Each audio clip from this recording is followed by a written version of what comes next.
Señores, bienvenidos a la 13ª ya edición de la Semana de la Ciencia, que podemos disfrutar de nuevo de forma presencial después de la temporada del año pasado que tuvo que ser online. Pues por fin podemos vernos las caras y disfrutar de la presencia física de nuestros conferenciantes y preguntarles en directo todo aquello que deseen.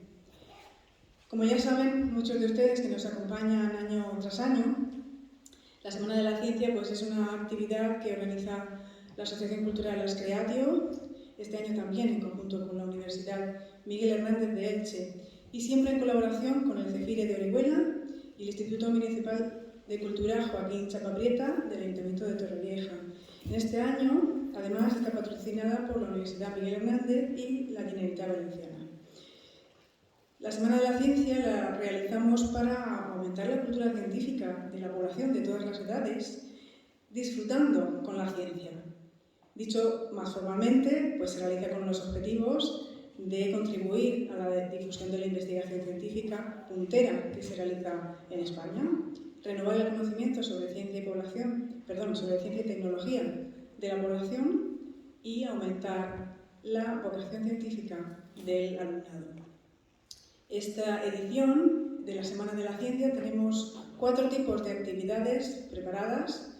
Cada año aumentamos las actividades que forman parte de la Semana de la Ciencia y en esta ocasión son, además de las charlas de divulgación científica, que es el inicio de la Semana de la Ciencia, haremos también actividades de ciencia divertida para niños y familias, la ruta teatralizada entre Salinas y Viñas, una edición especial, y talleres de Aprende con Danio, que a continuación os voy a hablar. Las charlas de divulgación científica van a ser 4 durante el mes de noviembre, aquí, como siempre saben, en el auditorio del Centro Cultural, y el CEFIRE de Orihuela pues, reconoce con 20 horas de formación al profesorado que se inscribe a la Semana de la Ciencia. Estas 20 horas de formación pues, incluyen la asistencia a estas charlas, la asistencia al taller de adultos de este domingo, día 14 de noviembre, aquí, en el en el Centro Cultural, en el hall, y también la respuesta al cuestionario de la plataforma Moodle de la web del CEFIRE de Orihuela. Además, están abiertas al público general, muy bienvenidos, para disfrutar también de estas charlas. Hoy lunes, 8 de noviembre, vamos a tener a Berta López Sánchez Laorden, científica titular del CSIC, del Instituto de Neurociencias de Alicante, y nos va a hablar del melanoma y las claves para la prevención de su metástasis cerebral, que es el principal problema de este cáncer, ¿no? A continuación presentaré a la doctora Berta. Mañana tenemos a María Luisa Cayuela, que es científica del Instituto Murciano de Investigación Biomédica, el IMIB, y nos hablará del modelo del pez cebra en ciencia y en educación. El lunes 22 de noviembre será la tercera charla, que es impartida por Juana Fernández López, que es catedrática de Tecnología de los Alimentos, y nos hablará de las diferentes estrategias para el desarrollo de productos cárnicos más saludables.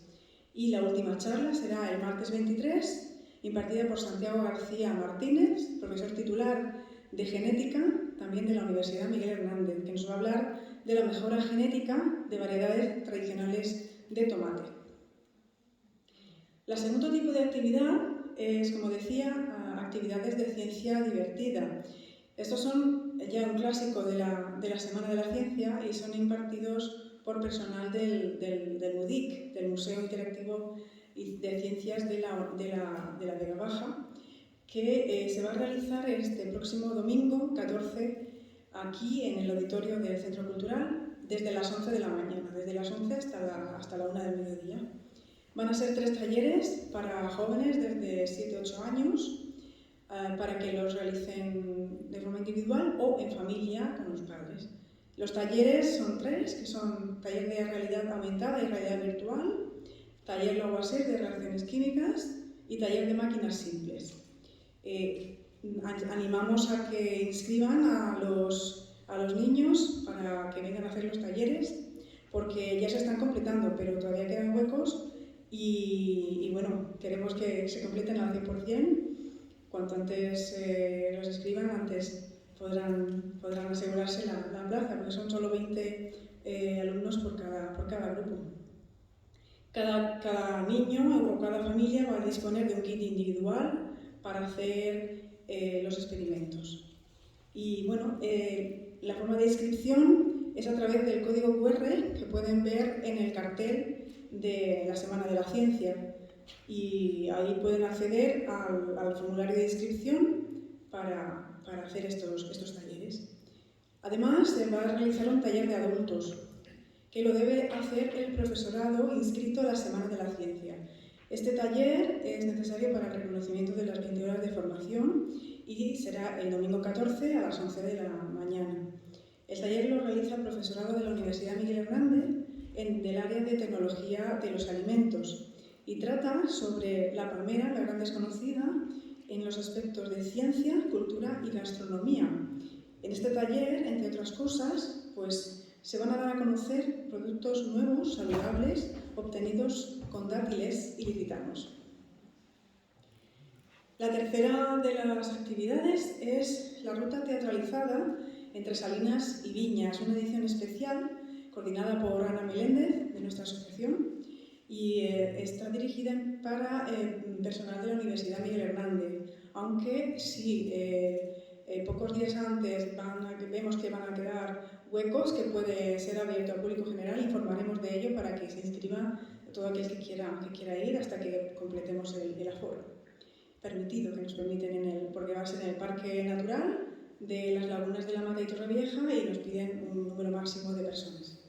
Yo, como digo, si nos permiten abrir el aforo, informaremos de ello para que se inscriba quien quiera. Y por último, el cuarto tipo de actividades son los talleres de Aprende con Danio.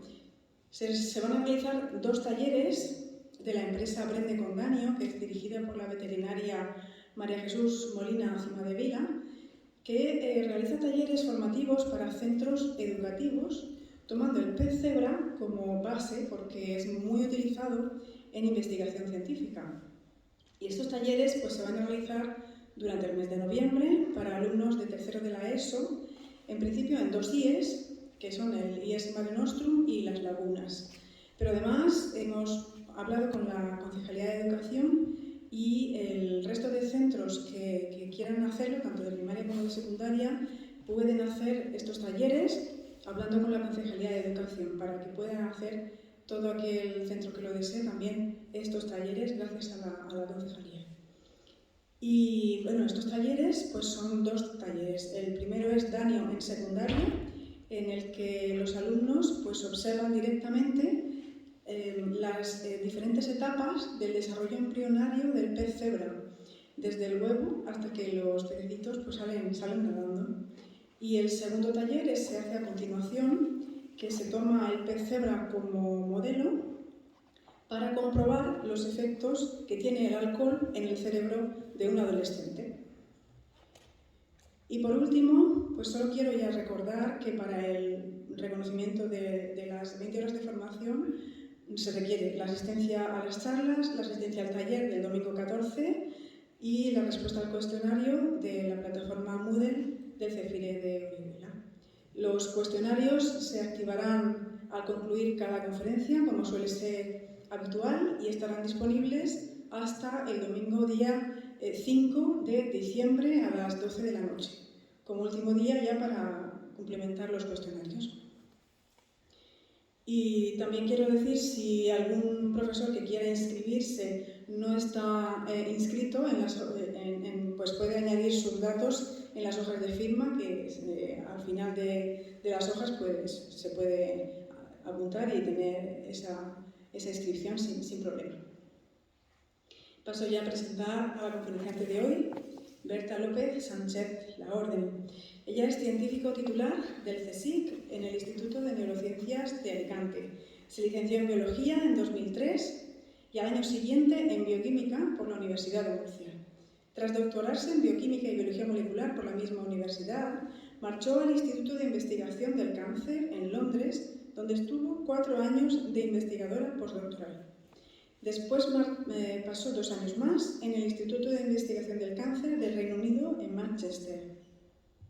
Después volvió a España con un contrato de reincorporación y pasó a ser investigadora con un contrato Ramón y Cajal, muy cotizado en España por los investigadores. Estos contratos van dirigidos a promover la incorporación de investigadores nacionales y extranjeros con una trayectoria destacada en centros de I+D, de investigación y desarrollo.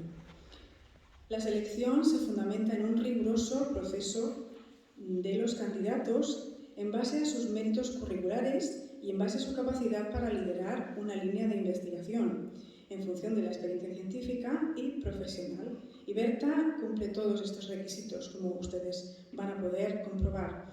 Ha realizado descubrimientos en melanoma y en metástasis de este cáncer que han sido publicados en revistas de primer nivel como Nature o Cancer Discovery.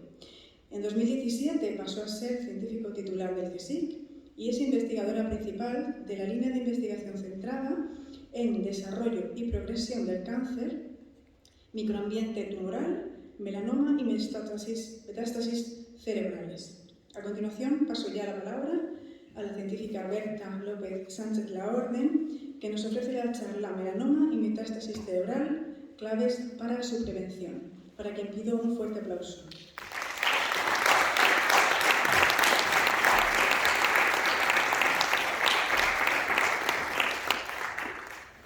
Hola, ¿podéis oírme bien?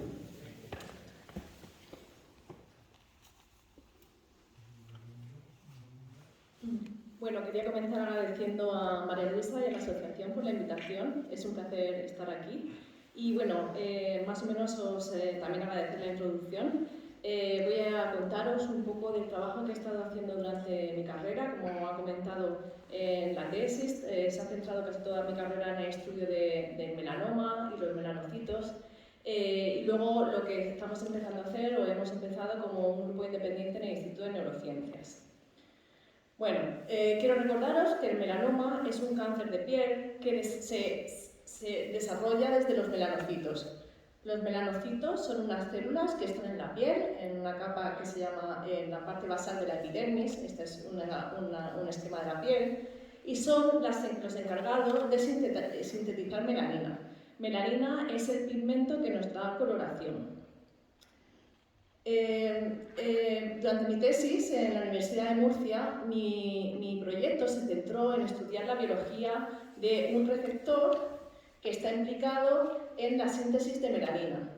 Es decir, nosotros, por ejemplo, unos somos morenos, otros somos rubios, y eso no es a causa de que unos tengan melanina y otros no tengan melanina, sino que hay distintos tipos de melanina. Eumelanina, que es la melanina oscura, la que da la coloración marrón o castaña, o la femelanina, que es la que da la coloración rubia, no solo en los humanos, sino también en otras especies animales, como podéis ver aquí. ¿Para qué sirve la melanina? Su función principal es protegernos frente a la radiación ultravioleta. Este es un esquema del espectro de radiación del Sol. Tenemos la luz visible, que es la que vemos, pero también tenemos radiación ultravioleta. Esta radiación se divide en 3. Ultravioleta C, que normalmente se absorbe por la capa de ozono y que no llega mucho a la superficie terrestre, aunque ahora con el agujero de la capa de ozono está llegando más. Y luego tenemos la radiación ultravioleta B y la radiación ultravioleta A. La mayoría de lo que llega a la superficie terrestre es la radiación ultravioleta B, que además causa bastantes mutaciones. Entonces, la función de la melanina es proteger el ADN de estos efectos potencialmente cancerígenos de la radiación ultravioleta. El ADN son las moléculas que tenemos en las células que contienen todas las instrucciones que esta célula necesita no solo para vivir, sino también para funcionar correctamente y desempeñar su función. Lo que ocurre cuando hay radiación ultravioleta es que puede incidir directamente sobre estas moléculas de ADN causando mutaciones. Quiere decir que el ADN está codificado por distintas bases, tienen un código determinado. La radiación ultravioleta, al romper estas uniones, hace que se rompa este código y entonces la célula ya no puede funcionar de manera correcta. Cuando se acumulan muchas mutaciones porque no se reparan, normalmente tenemos una maquinaria de reparación en las células, entonces muchas de estas mutaciones no se producen porque se van reparando. Pero cuando estas no se pueden reparar, se puede producir cáncer. De hecho, la radiación ultravioleta provoca un tipo de mutaciones específicas que se llama firma mutacional, que bueno, son unos cambios de unas bases determinadas.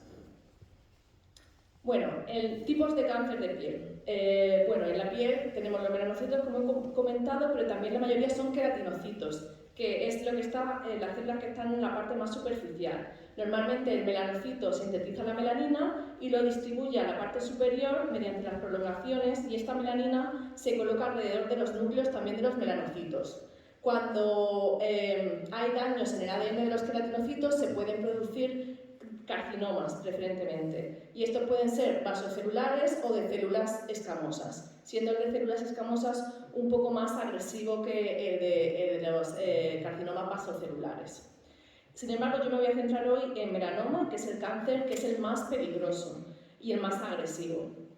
Se deriva de los melanocitos. Normalmente hay distintos tipos de melanoma. Tenemos el melanoma cutáneo, del que voy a estar hablando hoy, que es el de los melanocitos que se localizan en la piel. Sin embargo, también hay melanocitos en otros sitios del cuerpo humano, por ejemplo en los ojos, entonces hay melanomas oculares. También tenemos melanomas en alguna mucosa, entonces se puede producir, melanocitos en alguna mucosa, se puede producir melanoma dentro del cuerpo y acrales, que es debajo de las uñas y de las manos y de los pies.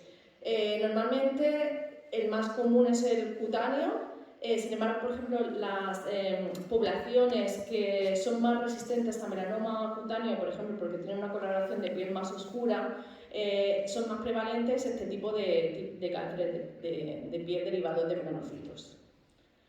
Los factores de riesgo en cáncer de piel pueden ser o bien genéticos, como he comentado, por ejemplo, el receptor que yo estudié durante mi tesis doctoral, el M1R, cuando ese receptor hay unas variantes que están presentes de manera natural en la población, codifica feomelanina, que es la melanina clara. Bueno, pues eso es un factor de riesgo, como todos sabemos, que la gente que tiene la coloración más clara en la piel o en los ojos tiene mayor riesgo de cáncer de piel. También hay otros genes que pueden estar mutados y también tienen más riesgo de cáncer de piel, pero es algo menos común. Sin embargo, los factores de riesgo más conocidos y más que inciden directamente en el inicio de melanoma son los medioambientales, particularmente, como hemos comentado, la radiación ultravioleta. Y sobre todo, por ejemplo, las quemaduras solares durante la infancia. Eso es un factor de riesgo muy grande para desarrollar el melanoma cuando eres adulto. Este simplemente es un esquema de nuestro tipo de piel, que se clasifica por fototipos, dependiendo un poco de la capacidad de bronceado y del color de la piel. Cuanto menos es tu fototipo, pues mayor riesgo de padecer melanoma tienes, simplemente por eso, porque tienes una coloración, menos protección. Digamos que la feomelanina, la melanina clara, protege menos que la melanina oscura. A pesar de que se sabe que la radiación ultravioleta, el sol, digamos, es un factor de riesgo muy grave o muy grande para el desarrollo de melanoma, la incidencia de melanoma sigue subiendo. Esto es un esquema, por ejemplo, de la incidencia de melanoma en Europa, ¿vale? Entonces, por ejemplo, aquí tenemos los países que están más en rojo, son los que más desarrollan melanoma. ¿Y por qué es? No es porque en estos países haya mucho sol, precisamente, pero son normalmente una población que tiene la piel muy clara, que está muy poco protegida de forma natural, pero sin embargo se viene de vacaciones a España, a Torrevieja, por ejemplo, o a Alicante, y no llevan ningún tipo de protección y sufren muchas quemaduras. Bueno, pues eso es un factor de riesgo y hay mucho caso de melanoma en estas poblaciones, y de hecho también en poblaciones muy jóvenes. Y también, por ejemplo, el uso de las cabinas de luz ultravioleta también aumenta mucho el riesgo de desarrollar melanoma. ¿Qué podemos hacer para una vez todos tenemos aquí, por ejemplo, nos da bastante el sol, aunque intentemos llevar fotoprotector, pues lo mejor que se puede hacer es intentar detectar el melanoma de manera precoz. Cuando el melanoma se detecta de manera temprana, se puede eliminar por cirugía y es totalmente curable. Sin embargo, el melanoma metastático, ya cuando ya las células han conseguido dejar el tumor primario para viajar a otros órganos, es muy resistente a las terapias. Por lo tanto, siempre me gusta mencionar cómo se puede intentar detectar algunos de los melanomas que están en la piel. Por ejemplo, siguiendo una regla que es muy fácil, ABCDE, pues son, por ejemplo, los lunares que tengamos, las manchas que veamos un poco raras, pues ver que no se vuelvan asimétricas, que los bordes no cambien, que tengan unos bordes regulares, el color que no cambie, que no hayan dos colores, y luego la evolución significa que cambie cualquiera de estas cosas. Entonces siempre mi recomendación es ir chequeando con tu familia también y bueno, pues poder acudir al dermatólogo porque te pueden siempre hacer una comprobación y tratar de manera precoz. Porque, como he comentado, el melanoma es muy metastático. Esto simplemente es un diagrama, por ejemplo, si partimos de un lunar o un nebus, que se llama de manera médica. Esta es la supervivencia a 10 años, nada más por cómo de profundo es el melanoma. Y estos son milímetros, ¿de acuerdo? Entonces, por ejemplo, si un melanoma se detecta de manera muy temprana, todo el mundo sobrevive. Sin embargo, si el melanoma ya ha llegado a penetrar dentro de la dermis y ha incluso llegado a alcanzar vasos sanguíneos o linfáticos, la supervivencia de los pacientes disminuye mucho. Por eso me gusta mucho recalcar la importancia de, bueno, bien la prevención o el diagnóstico precoz.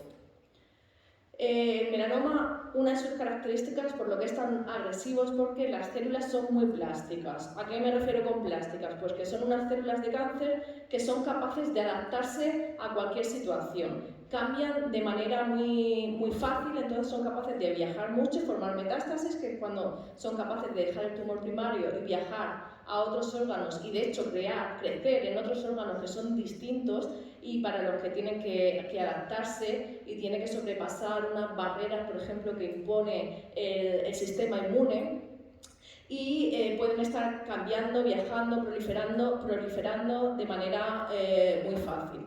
Y eso también les hace que sean muy resistentes a las terapias. Por ejemplo, el melanoma sí que es cierto que durante los últimos 10 años desde que yo empecé, por ejemplo, hice mi postdoc en Inglaterra, han mejorado mucho los tratamientos. Es decir, hasta hace 10 años prácticamente no había tratamiento para melanoma, porque igual que otros cánceres se pueden tratar con quimioterapia, el melanoma es totalmente resistente a la quimioterapia. Había algunos tratamientos con interferón o con algún tipo de quimioterapia, pero nada funcionaba. Sin embargo, se descubrió un gen que está mutado en el 50% de los pacientes y se empezó a muchos programas a intentar descubrir drogas que bloquearan esa vía de señalización. Y eso se consiguió, por lo que ya se dispone de tratamientos para algunos de los pacientes. Y de hecho ahora en la actualidad, por ejemplo, también se han desarrollado lo que se conoce como inmunoterapias. Y el primer cáncer en el que se probó la eficiencia de las inmunoterapias es el melanoma. Estas inmunoterapias, se basan en bloquear unas señales de stop. Por ejemplo, tenemos que las células del sistema inmune, su inercia es atacar a las células de melanoma o de cáncer, ¿no? Pero las células de cáncer son muy inteligentes y lo que hacen es educar a esas células del sistema inmune para que no las reconozcan como malas. Bueno, pues la inmunoterapia se basa en bloquear esas interacciones y hacer que las células de cáncer vuelvan a ser visibles para el sistema inmune. Bueno, pues eso ha mejorado las terapias, sin embargo, sigue habiendo muchas pacientes que se vuelven resistentes, tanto a una como a otra. Por ejemplo, esto es un ejemplo de un paciente cuando empezó a tratarse contra drogas, contra una vía de señalización. Pues bien, el paciente a las 2 semanas vemos que tiene mucha menos masa tumoral, es decir, responde, los tumores dejan de crecer. Pero a las 16 semanas, pues cuando este tumor se ha vuelto resistente, pues los melanomas vuelven a crecer. Y eso es uno de los problemas, aunque a lo mejor se están encontrando muchas terapias que puedan tener efecto en cánceres, hay muchos pacientes que o son resistentes o se vuelven resistentes. Bueno, esto es un poco introducción de los grandes desafíos en melanoma. Ahora voy a contar un poco el trabajo que he estado haciendo. Como he comentado, sabemos que uno de los factores de riesgo más claro para el desarrollo de melanoma es la radiación ultravioleta. Sin embargo, el mecanismo por el que la radiación ultravioleta promueve el desarrollo de melanoma no se sabía. Y eso es lo que investigué en Londres y en Manchester. Para ello usamos un ratón transgénico, es decir, estos son modelos preclínicos. Los ratones transgénicos son simplemente ratones a los que se le mete información para que cambien su genoma y que repliquen una enfermedad humana, ¿no? Por ejemplo, este ratón, os he comentado que la mitad de los pacientes tienen una mutación en un gen que se llama BRAF, que hace que se active una vía de proliferación y que las células empiecen a crecer, ¿de acuerdo? Pues eso se le puede meter a los ratones y vemos qué pasa. Estos ratones son susceptibles a melanoma, ahora os lo enseñaré. Para ver cómo la radiación ultravioleta afecta a estos ratones susceptibles a melanoma, lo que hacíamos era tratar estos ratones con radiación ultravioleta. Poníamos una sábana protectora en los que la mitad de la espalda está protegida, por ahí no pasa nada de radiación ultravioleta, y la otra mitad de la espalda le dábamos dosis semanales de radiación ultravioleta, que era una dosis que recapitulaba la radiación solar, que está compuesta tanto por ultravioleta y ultravioleta B, y era una dosis que inducía el enrojecimiento, pero una dosis media, no había una quemadura grande, sin embargo se hacía de manera periódica. Esto es simplemente un ejemplo de una proteína que indica daño. Pues como veis, cuando le damos radiación ultravioleta, 24 horas tras esa radiación, se ve que las células, estos son queratinocitos, que las células están dañadas, ¿no? Entonces ahí es cuando empiezan los procesos de reparación. Por ejemplo, hay daño, también se intenta reparar. El organismo, las células son inteligentes e intentan reparar ese daño. También quisimos ver si la crema de protección solar protegía contra estos daños, ¿no? Hicimos experimentos en los que contemplábamos todos y usábamos una crema de protección solar como recomiendan los dermatólogos que la apliquemos. Media hora antes de la exposición, tenía protección contra ultravioleta A y ultravioleta B. Y como veis, cuando aplicamos protección, pues ya no se produce de daño en las células, o sea que aquí probamos que de hecho estaba teniendo efecto. Bueno, esto por ejemplo es un ejemplo. Ahora voy a enseñaros fotos en las que vemos la mitad de la espalda, esta parte de la espalda está protegida y esta parte está con radiación ultravioleta. Y como veis aquí, esto es la piel de un ratón 5 meses tras la aplicación de la radiación ultravioleta. Aquí veis una clara demarcación, ¿veis? Esta es la mitad, la clara demarcación en lo que vemos una parte de la piel que está muy pigmentada, con mucha melanina, que es la respuesta también que se produce para defender las células, en parte de la respuesta de defensa, y que además está bastante dañada, no solo a nivel de síntesis de melanina, sino también todas las fibras. Esto apoya también, por ejemplo, lo que dicen que la radiación ultravioleta, todos sabéis que también produce envejecimiento en la piel, ¿no? Porque se pierde colágenos, etc. Y sin embargo, bueno, con la crema de protección solar estaba protegida. Pero a mí siempre me gusta mucho esta foto porque es muy visual de cómo la radiación ultravioleta de hecho está dañando la piel. Esto es un ejemplo de una gráfica en el que podemos ver la supervivencia de los ratones sin melanoma. Por ejemplo, aquí tenemos los controles, todos estos ratones sobrevivían 24 meses. Esos son ratones que no tienen el oncogen, o sea, son ratones a los que le da la radiación ultravioleta, pero los ratones en azul, que significa que expresan la proteína que está presente en los lunares, en el 80% de los lunares, hay activación de esta proteína, ¿vale? Pues estos ratones, a lo largo del tiempo, porque la vida de los ratones es solo de 2 años, pues algunos de ellos desarrollaban melanoma, con una media de 12 meses, ¿vale? Que es lo que se espera cuando sobreexpresas una proteína que induce cáncer. Sin embargo, cuando le dábamos radiación ultravioleta, lo que pasaba es que se aceleraba mucho la aparición de los melanomas. Lo que se confirma aquí que la radiación ultravioleta produce melanoma en células que son susceptibles a ello, pueden ser los lunares. Y no solo eso, sino también provocaba muchos más melanomas. Como podéis ver aquí, estos son melanomas. Aquí tenemos, por ejemplo, un ratón control en los que vemos que al inducir la expresión de esta proteína se provocan nevus lunares. Pero estos nevus se transforman en melanomas cuando además le damos radiación ultravioleta. Sin embargo, con la protección solar seguía habiendo melanomas, pero menos. Esta es una raya intermedia, vemos que aunque se tardan más en aparecer los melanomas que cuando no hay radiación ultravioleta, no están totalmente protegidos, lo que indica que desde luego hay que usar crema de protección solar, pero tampoco es suficiente, hay que tener medidas adicionales de protección. Entonces lo que quisimos hacer a continuación es ver el mecanismo por el que esto estaba pasando y cómo la radiación ultravioleta podría promover el melanoma.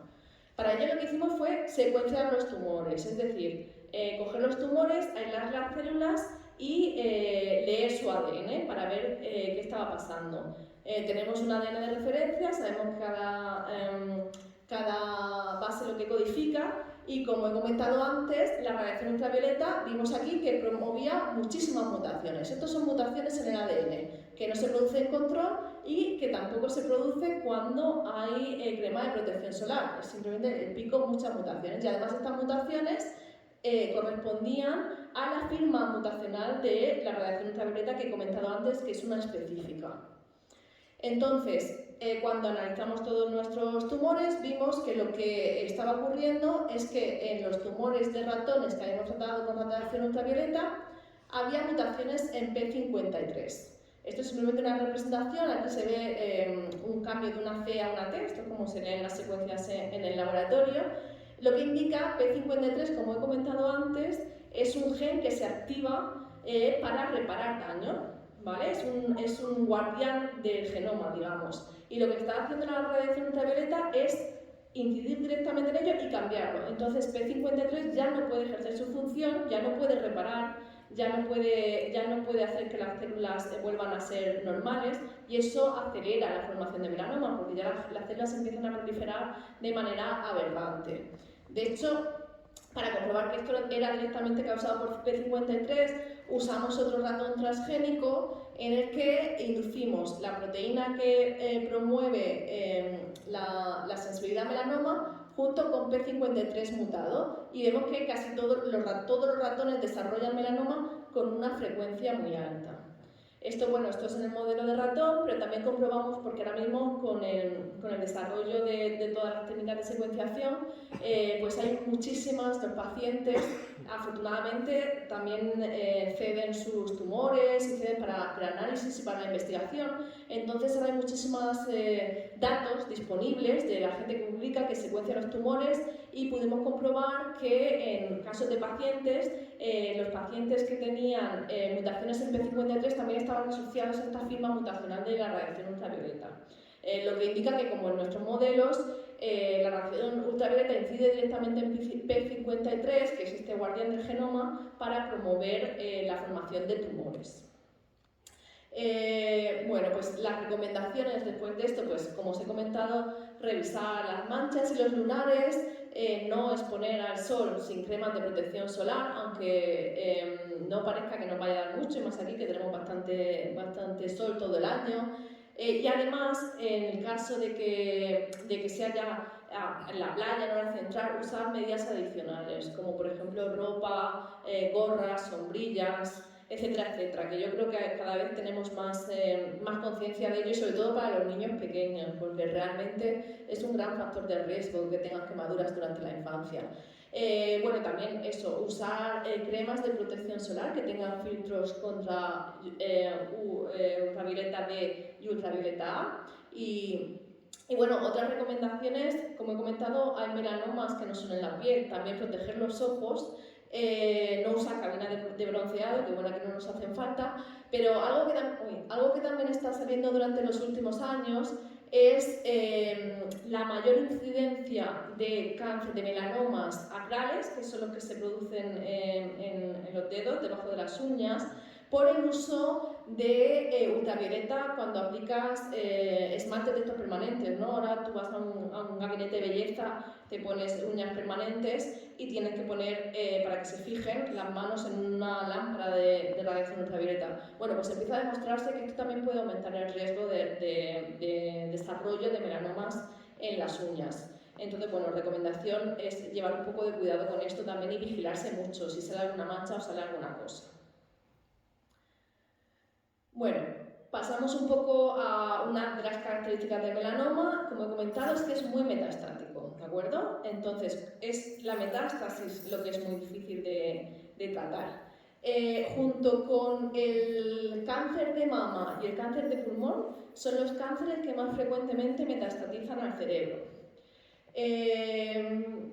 Ya esto ya lo he comentado, que las metástasis en general son las responsables de la muerte por cáncer y que están mejorando los tratamientos.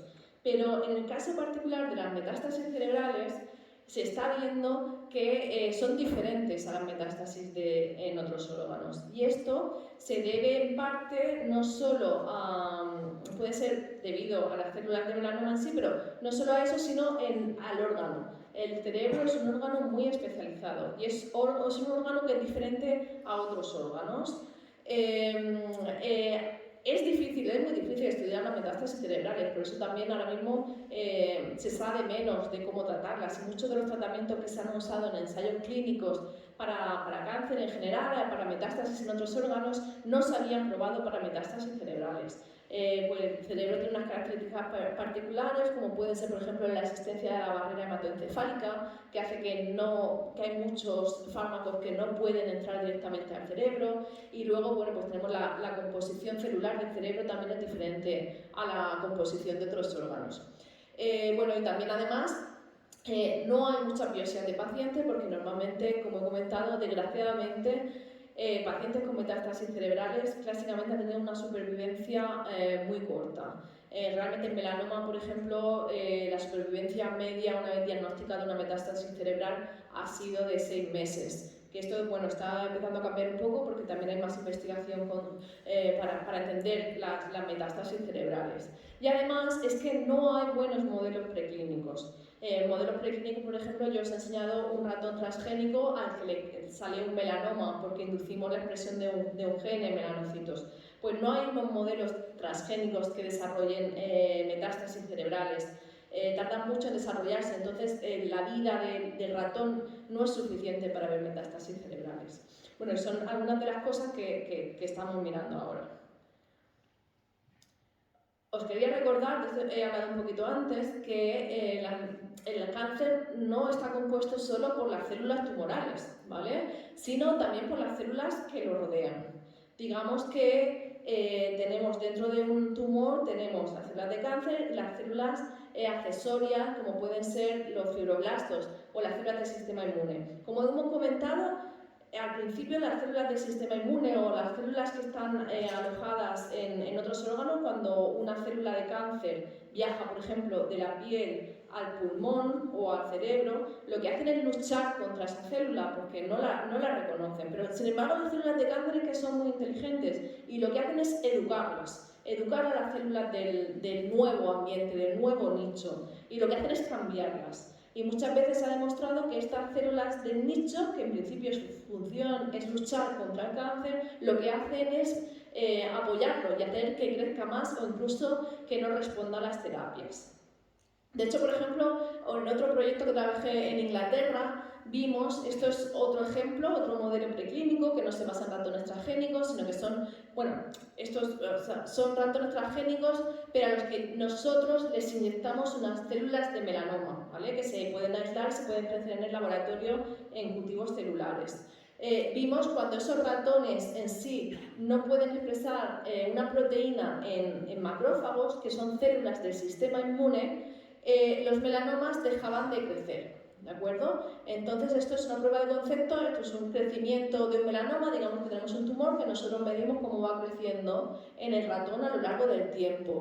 Y podemos usar ratones transgénicos de tratamiento para ver si son efectivos y medimos y comparamos los ratones wild type, que digamos son los ratones control, con nuestro tratamiento. En este caso era un ratón que sus macrófagos no pueden expresar una molécula concreta. Y eso, por ejemplo, esta molécula nos llevó a poder proponer tratamientos con fármacos que hacían que se inhibiera la expresión de esta molécula, ¿no? Esto es un ejemplo de modelo preclínico que se estudia para estudiar cómo por una parte, para descubrir que está regulando el crecimiento del cáncer y por otra parte, para descubrir si podemos tratarlo y cómo tratarlo. Y de hecho muchos fármacos antes de ir a ensayos clínicos lo que tienen que pasar es por modelos preclínicos, sobre todo de ratón, porque al final digamos, recapitula medianamente bien la situación de los pacientes. Bueno, pues la pregunta que tenemos nosotros ahora, que estamos intentando contestar en mi grupo de investigación, es cómo regulan las células del microambiente del cerebro el crecimiento de las metástasis cerebrales de melanoma. Nos hemos centrado al principio particularmente en una célula que se llama microglia, que son los macrófagos del cerebro, o sea, son parte del sistema inmune del cerebro, son las células que primero se activan cuando hay un daño en el cerebro. Estas células, de hecho, fueron descritas por un español, Pío del Río Ortega, y como podéis ver aquí, esto es una microglia que tiene una forma muy estirada. Estas células están, digamos, patrullando el cerebro para detectar daño, y una vez detectan algún tipo de daño que puede ser de cáncer, prácticamente no se sabe nada, es ahora cuando se está estudiando. Lo que se conocía más eran enfermedades neurodegenerativas, por ejemplo, Alzheimer, esclerosis, hay más cosas descritas. Estas células son capaces de cambiar la morfología, como podéis ver aquí, tener distinta apariencia y luchar contra este daño para repararlo, digamos, por ejemplo, en una isquemia, etcétera, etcétera. Bueno, pues la contribución o qué hacía la microglia en presencia de células de cáncer de melanoma no se sabe, ¿de acuerdo? Entonces, para investigar esto, nosotros tenemos modelos preclínicos, modelos de ratón. Como hemos comentado, no hay modelos buenos de ratón en el que tú le induzcas la expresión de algo y le salga un melanoma en el cerebro. Entonces, para poder intentar recapitular un poco mejor cuál es el recorrido de las células, nosotros hemos implementado una técnica que es inyección en la carótida de los ratones, como podéis ver aquí. Estas células entran en los vasos, nosotros las metemos en los vasos sanguíneos y lo que tienen que hacer es salir de los vasos y empezar a crecer en el cerebro, que eso es la parte final de la cascada metastática. Además, por un lado tenemos estos ratones transgénicos en los que nuestra microglia es verde, porque están diseñados para eso, y estamos usando células de melanoma que expresan luciferasa. ¿Qué quiere decir? Que cuando le inyectamos el sustrato de la luciferasa, es una reacción química, estas células emiten luminiscencia y nosotros tenemos un aparato en el que podemos detectar la luminiscencia y el crecimiento y monitorizar el crecimiento de los tumores en los ratones. Como podéis ver aquí, estos son ratones que han estado inyectados y como estos son colores que indican que hay mayor carga de células tumorales. Normalmente nosotros luego colectamos los cerebros y realizamos distintos análisis, por ejemplo, de inmunofluorescencia, que es de teñir los tumores y analizar su composición por cosas que nosotros pensamos que están allí, ¿no? Esto, por ejemplo, sería el marcador de la microglia, como podéis ver aquí en una partida en cerebro control. Son dos marcadores distintos que corroboran la existencia de microglia. Y como podéis ver aquí, esto es un borde de un melanoma hasta la parte tumoral, y aquí tenemos microglia también con las ramificaciones, pero también empezamos a tener microglia, como decía Río Ortega, que empieza a cambiar de forma, se ve con distintas morfologías, que sería la microglia activada, que está haciendo algo, pero no sabemos qué. ¿Está la microglia luchando contra el tumor al principio y luego cooperando o no está haciendo nada? Pues para contestar, también tenemos otros modelos preclínicos en que no solo analizamos por tinción, sino que podemos monitorizar el crecimiento de los tumores en unas placas, ¿no? Entonces nosotros podemos cortar en los cerebros de ratón y en este caso nuestras células de melanoma están en rojo, entonces podéis ver cómo pueden crecer también en las placas, y esto también nos permite monitorizar pues si crecen más, crecen menos, cuando añadimos fármacos, cuando cambiamos alguna cosa. Este, por ejemplo, es un ejemplo de estas, digamos, rodajas de cerebro en que tenemos aquí el melanoma y en amarillo y rojo aquí se ve la microglía y verde por aquí en el centro se ven células de melanoma, cómo están interaccionando todo el tiempo, ¿de acuerdo? Es simplemente una foto que demuestra que las células están interaccionando. Y, como he comentado, para ver si la microglía contribuye o no al crecimiento de las metástasis cerebrales, lo que hicimos fue usar otro modelo de ratón. Este ratón se caracteriza porque cuando nosotros le damos un reactivo a este ratón, hace que se muera la microglía, ¿de acuerdo? Entonces, cuando nosotros lo que hacíamos era inyectar las células de melanoma, una vez que ya sabíamos que habían empezado a crecer por otros experimentos previos que lo habíamos visto, matábamos la microglía.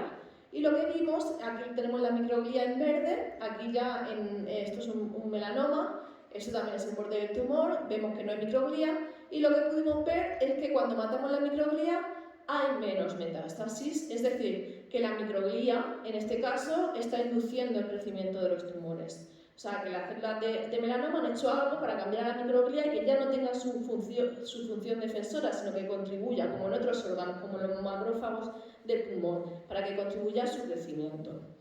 Para entender cómo se estaba produciendo esto, bueno, usamos esto, es simplemente un diagrama. Lo que hicimos fue aislar la microglía asociada a los tumores, ¿de acuerdo? Entonces, por una técnica que se llama de citometría de flujo, por distintos marcadores, es decir, son genes o proteínas que solo expresa esa población específicamente, podíamos diferenciar la microglía, que además en este caso, como usamos un ratón en el que la microglía era verde, era más sencillo. Y vimos, esto es un ejemplo de cómo cambia la expresión de distintos genes. Azul es que está poco expresado y cuanto es más rojo es que está más expresado. Esto es microglía en una situación normal, estos son macrófagos y microglía en la situación del tumor. O sea que cambia la expresión de muchos genes en contacto con las células tumorales. Bueno, el análisis de estos datos, por técnicas que hay ahora, pues nos indicaron que cambiaba de manera mayoritaria un gen que regula la neuroinflamación, ¿de acuerdo? Entonces, lo que hicimos fue usar otro ratón para, bueno, primero comprobamos que en efecto la expresión de este gen estaba activo en la microglía asociada a los tumores, sin embargo no se ve en microglía que está más lejana al tumor, aunque microglía que no está cambiada, no expresan. Esto se indica por rojo, aquí las flechas, veis el violeta en las células verdes. Eso indica activación de este gen en la microglía. Y lo que hicimos fue usar otro ratón transgénico en el que no se podía expresar ese factor, lo quitábamos, digamos. Eso mimetiza un poco lo que podrías hacer con un fármaco, pero de manera genética. Quitábamos la expresión de este factor una vez establecido el tumor. Y lo que se ve es simplemente que cuando quitas la expresión de este factor que regula la neuroinflamación, aumenta la supervivencia de los ratones. Lo que es bueno, porque lo que nosotros estamos buscando es estrategias para aumentar la supervivencia de los pacientes. Esto además se correlacionaba, como he comentado antes, con la carga tumoral en el cerebro, como podéis ver aquí con bioluminescencia. Estos ratones tienen menos tumores y también con el porcentaje por cuantificación de carga tumoral en el cerebro. Entonces eso también, pues intentamos buscar el mecanismo. Esto también se asociaba a una mayor infiltración de un tipo de linfocitos, que son los linfocitos TCD8, que son parte del sistema inmune, que de hecho son los efectores, son los que al final matan a las células tumorales o no. La microglía, digamos, o los macrófagos que detectan lo que pasa, pero son los linfocitos T son los que tienen que mandar señales para intentar matar a las células que piensan que no están bien. Entonces, este factor en la microglía estaba regulando la infiltración, había una mayor proporción de estos linfocitos que matan a las células de melanoma. Bueno, esto lo hemos usado, en vez de la ablación genética, hemos usado un fármaco para inhibir la expresión de este factor de transcripción que hemos confirmado que también aumenta la supervivencia de los ratones. Y ahora mismo estamos combinando con otras terapias que se dan en la clínica para ver si tiene un efecto junto a esto y podemos mejorar la supervivencia, lo que sería un indicativo de que puede constituir una buena estrategia terapéutica para los pacientes. Y bueno, esto más o menos es lo que estamos haciendo en microglia y lo que quería contaros. Además, estamos estudiando la contribución de otras células gliales, como pues pueden ser, por ejemplo, la oligodendroglía, que son las células que forman la mielina, que es la responsable, la molécula que rodea los axones y puede formar las fibras nerviosas. Nadie sabía la función de los oligodendrocitos es ese. Lo que hemos visto usando en nuestros modelos es que las metástasis cerebrales tienen muchos oligodendrocitos, como se ven en rojo. Pero sin embargo su contribución a crecimiento de metástasis cerebrales es totalmente desconocida. También estamos muy interesados y poniendo mucho esfuerzo en intentar ver si estos oligodendrocitos pueden tener una función en la progresión tumoral o también la podrían modular, también con la idea de buscar entender la biología, porque no se sabe cómo funcionan las metástasis cerebrales, y para encontrar fármacos al final lo que hay que entender no solo encontrar fármacos, sino también para cuando los pacientes desarrollan resistencias, etc., hay que entender la biología de los tumores y bueno, para eso, para poder encontrar nuevas estrategias terapéuticas. También tenemos otros proyectos mirando un poco al comportamiento de las neuronas en las metástasis cerebrales, un poco para entender también fallos cognitivos y cómo podrían afectarse tras tratamientos, etc.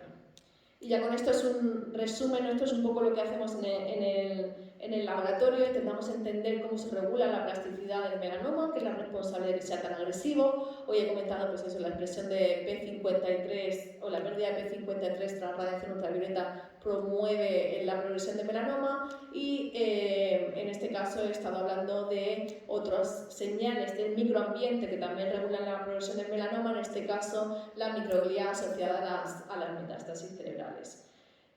Como he comentado, no hay nada maravilloso para prevenir metástasis cerebrales.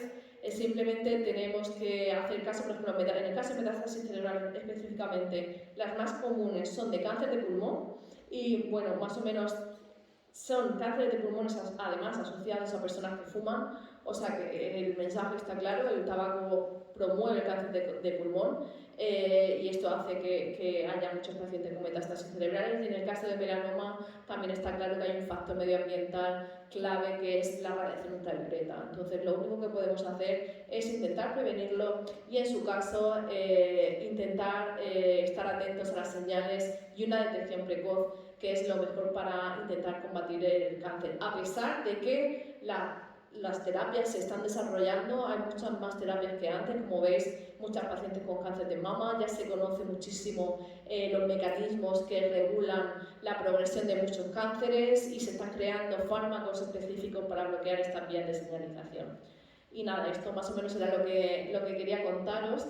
Y bueno, quiero acabar siempre, el trabajo en el laboratorio es un trabajo de equipo, este es mi grupo ahora, el trabajo de microglia lo ha hecho Javi, que vino de postdoc desde Córdoba, y bueno, este es el laboratorio junto con Ángela Nieto, en el que colaboramos y tenemos otros proyectos en común. Bueno, el trabajo de la radiación ultravioleta lo hice en el laboratorio de Richard Mares en Inglaterra. Y bueno, estaré encantada de contestar si tenéis alguna pregunta o algún comentario o alguna duda. Nada, muchas gracias.